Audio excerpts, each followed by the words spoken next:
26. Considérez, frères et sœurs, votre propre appel. Il n'y a parmi vous ni beaucoup de sages selon les critères humains, ni beaucoup de puissants, ni beaucoup de nobles. Mais Dieu a choisi les choses folles du monde pour couvrir de honte les sages, et Dieu a choisi les choses faibles du monde pour couvrir de honte les forts. Dieu a choisi les choses basses et méprisées du monde, celles qui ne sont rien, pour réduire à néant celles qui sont, afin que personne ne puisse faire le fier devant Dieu. C'est grâce à lui que vous êtes en Jésus-Christ, lui qui est devenu par la volonté de Dieu notre sagesse, notre justice, la source de notre sainteté et notre libérateur. Amen. Donc, on va vraiment aller point par point. Et le premier point, c'est considérer votre appel. Donc, on va vraiment focuser au niveau de l'appel. Donc, relisons le verset 26. Considérez, frères et sœurs, votre propre appel. Il n'y a parmi vous ni beaucoup de sages selon les critères humains, ni beaucoup de puissants, ni beaucoup de nobles. Alors, l'apôtre Paul nous dit considérer. Considérer, c'est prendre en compte. Donc, ça ne doit pas rentrer dans l'oreille d'un sourd. Considérer, ça veut dire qu'il y a une réflexion, il y a un poids qui se fait dans cette phrase, dans cette proposition de l'apôtre. Donc, examinez, réfléchissez sérieusement et il nous invite à regarder notre appel. Puis il dit frères et sœurs. Donc, il s'adresse à la communauté, à la famille spirituelle. Pas forcément par sang, mais c'est une famille par l'esprit. Voilà. Donc, frères et sœurs, on est tous unis par le Saint-Esprit et par Jésus-Christ. Ensuite, il parle de l'appel. OK? L'appel, le mot utilisé ici en grec. Ah! Je vais pas le dire. En quelle langue est-ce que c'est écrit? Le Nouveau Testament? Non, c'est pas pareil. C'est quoi? En quelle langue est-ce que le Nouveau Testament est écrit? Bravo! Attention, la carte, La carte. mais pas le Nouveau Testament. Quel autre? Le Nouveau Testament, il y a des parties en hébreu, en grec et en araméen. Mais la carte, elle est écrite en grec. Ok, oui. C'est ça. Merci, David. Tu sais, ouais, ok. Oui, vas-y. Je trouve ça intéressant comment tu as introduit. Parce que tu as dit à un moment donné, les nouveaux croyants, Ouais. en Corinthians, c'était des gens qui étaient souvent dans une situation précaire. Oui. Puis j'avais jamais réalisé ça. Mais moi, je me suis posé la question, puis je me suis dit, comment ça? Mais en lisant le texte, On comprend. ça me révèle. Ouais, c'est fou. Amen. Merci pour le détail. Amen. Très bon. Qu'est-ce qu'on comprend, moi? On comprend que la plupart des convertis, c'était pas les plus intellectuels, Ouais, c'est pas les plus sages, c'était ceux Los más humildes. Los más humildes. Donc, les esclaves. Ouais. Donc, ça crée de la division. OK. OK? Ça, j'avais compris, mais je pense qu'il y avait autre chose à comprendre. Mais en fait, On va le voir dans le c'est texte. juste David aussi qui fait des corrélations. Il fait les... Il fait les lignes. exact. Et Donc, moi, ça, j'ai faim, hein. Donc, le mot ici pour l'appel, c'est klesis. Je sais pas si je l'ai en accent, peut-être que... Non, non plus. Donc, les mots. Peut-être que klesis, tu le connaissais, je sais pas. Ça décrit comment? K-L-E avec une petite vague. S-I-S. Klesis, À vocation. Oh, wow. Donc, vocation, appel, intervention, invitation divine. Donc, klesis. Alors, qu'est-ce que ça veut dire? Un appel. Dieu t'a appelé. Pas à travers quelqu'un d'autre. C'était pas une conférence en trois. C'est une ligne directe, toi et puis ton Dieu. Okay? On n'a pas besoin d'attendre qu'une tierce personne, comme qu'on appelle aujourd'hui les prophètes de ce monde-là, pour savoir quelle est votre vocation. Parce que notre vocation, notre appel, notre mission, elle est déjà déposée en nous. Et c'est Dieu qui t'appelle toi. Pas toi à travers quelqu'un d'autre. Donc, déjà, juste le fait même qu'on soit ici ce vendredi ensemble, aujourd'hui, on a répondu à l'appel de Dieu. Amen.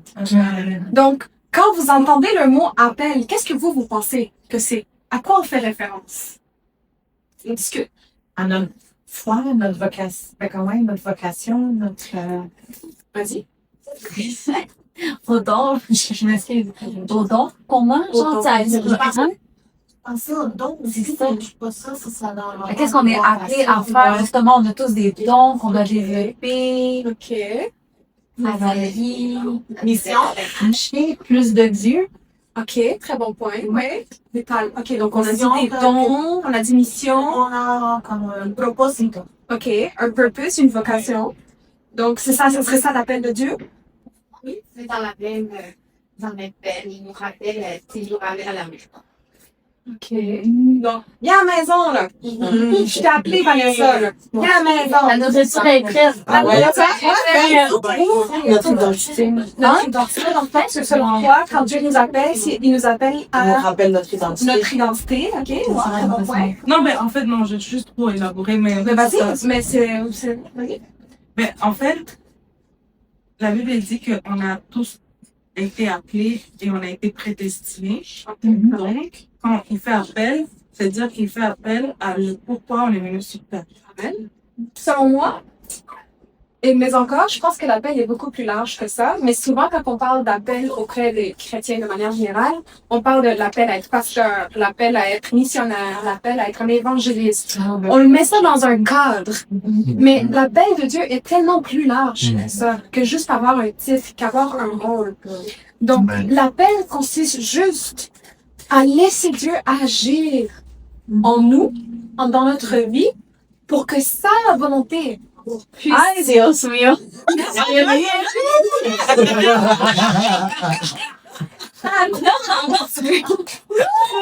pour le laisser agir dans notre vie et qu'il fasse l'œuvre à travers nous. C'est ça l'appel de Dieu.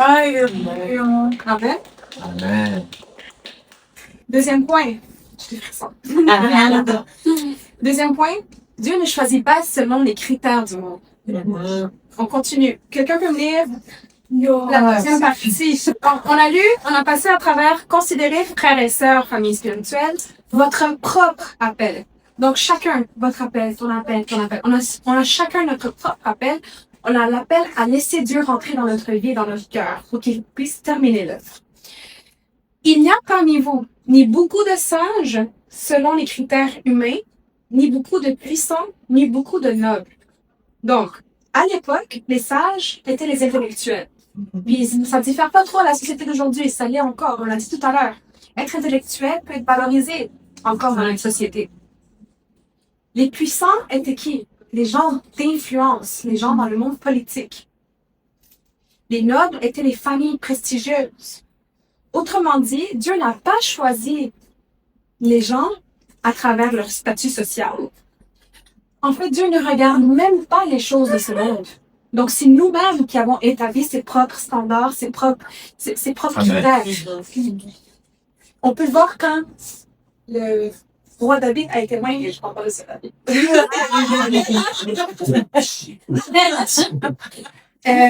Quelqu'un peut s'appeler 1 Samuel 16, 7. Ça, c'est dans l'Ancien Testament. Moi, je veux rajouter quelque chose Vas-y. par rapport à l'appel pendant que quelqu'un le charge. Souvent, les chrétiens, on va penser que l'appel, puis il faut faire attention parce que il y a différents appels. Puis il y a l'appel que Dieu fait à l'humanité. L'appel ça. Voilà. Il dit, car Dieu a tant aimé le monde qu'il a donné son Fils. Ça, c'est le premier appel que Dieu fait à notre vie. Et quand on est dans l'obéissance, c'est là. Bon, justement, je t'en vais envoyer un message par rapport à ça, le cœur obéissant. C'est là où est-ce que on rentre dans cet appel. Chapitre 16, verset 7, il y en a. Et l'Éternel dit à Samuel, ne prends point garde à son apparence et à la hauteur de sa taille, car je l'ai rejeté. L'Éternel ne considère pas ce que l'homme considère. L'homme regarde à ce qui frappe les yeux, mais l'Éternel regarde au cœur. Amen. Est-ce que quelqu'un a une autre version qui veut la partager? Tu veux partager? Non, c'est C'est la même version. Et ça, c'est dans l'Ancien Testament, right? Donc, oui, je vais me contredire un peu. Jésus n'était pas encore arrivé, mais il était déjà là. Amen. Mais dans sa physicalité, je vais le dire comme ça, Jésus, il est venu reconfirmer ce que l'Éternel avait dit. Et on peut aller chercher dans Marc 2:8. Marc, quoi t'as dit? 2:8. 2:8. Puis ça, on l'a vu justement il y a 2 semaines. On l'a vu, là. Ah ouais? Tu rappelles, là. Quelqu'un veut le lire? Bon, je vais le lire. Vas-y, Rose! Ok. Jésus comprend tout de suite ce que les maîtres de la loi pensent et il leur dit. Pourquoi avez-vous ces pensées-là? OK. Et là où ce que je veux vraiment comprendre la réaction, c'est que Jésus savait ce qui se passait dans leur cœur. Et il est écrit que les pensées jaillissent de notre cœur aussi. Donc, c'est vraiment le cœur de Dieu ici qui mesure pour Dieu. C'est là qu'il va apaiser, c'est là qu'il va regarder directement. Et Dieu regarde et il le mesure encore aujourd'hui. Autre aussi cher. Donc, je vais juste commencer à reprendre maintenant que notre ventre est bien rempli. On est ready, là. Le troisième point, Dieu choisit les choses faibles. OK? Je vais lire le 27. Mais Dieu a choisi les choses folles du monde pour couvrir de honte les sages. Et Dieu a choisi les choses faibles du monde pour couvrir de honte les folles. Donc, Dieu, techniquement, ce qu'il nous dit, c'est qu'il choisit ce qui est le plus méprisé du monde. Amen. Mais la réponse, c'est pourquoi. Là, que la réponse. La question, c'est pourquoi. Dieu les choisit pour que personne ne puisse dire que c'est par sa grâce qu'il leur a été donné. Ouais. Donc, lorsque Dieu agit à travers quelqu'un que le monde sous-estime, toute la gloire lui revient à lui. Amen. Donc, Paul ne dit pas, attention, Paul ne dit pas les puissants ou pas les plus sages ou pas les nobles. Ce qu'il dit, c'est que ce ne sont pas les mêmes critères. Ce ne sont pas les mêmes critères de sélection parce que tout est donné par sa grâce. Point. Pourquoi pensez-vous que Dieu choisit souvent des personnes que le monde considère ordinaires? En plus que tu vas voir que la gloire de Dieu est accessible pour tout le monde. Il va pas choisir juste les bons. Même le plus pourri des plus pourris, ta lumière qui s'illumine dans la noirceur, elle est plus impactante qu'une lumière qui s'illumine au ciel.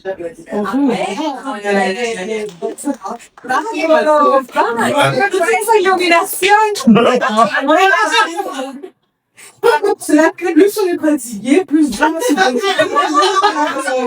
Ce qui m'amène au quatrième point. Attends. Quoi? Moi, je vais partager. Vas-y, partage, man! Ça dit, au commencement, Dieu créa le ciel et la terre. La terre était sans forme et vide. Je vous partage ça pour vous dire que, genre, si nous, on avait vu la terre, là, même nous, on aurait dit, bro, qu'est-ce qu'on va faire avec ça? Même la terre, elle était sans forme et vide. Il y a une autre personne qui dit qu'elle était désordonnée. Fait que même la terre, Dieu a l'art de prendre quelque chose où est-ce que nous-mêmes, on va dire, il n'y a plus d'espoir. On se transforme. Fait que c'est ça que je voulais partager. Donc, la sagesse de Dieu et la comparaison. Là, on rentre dans la comparaison.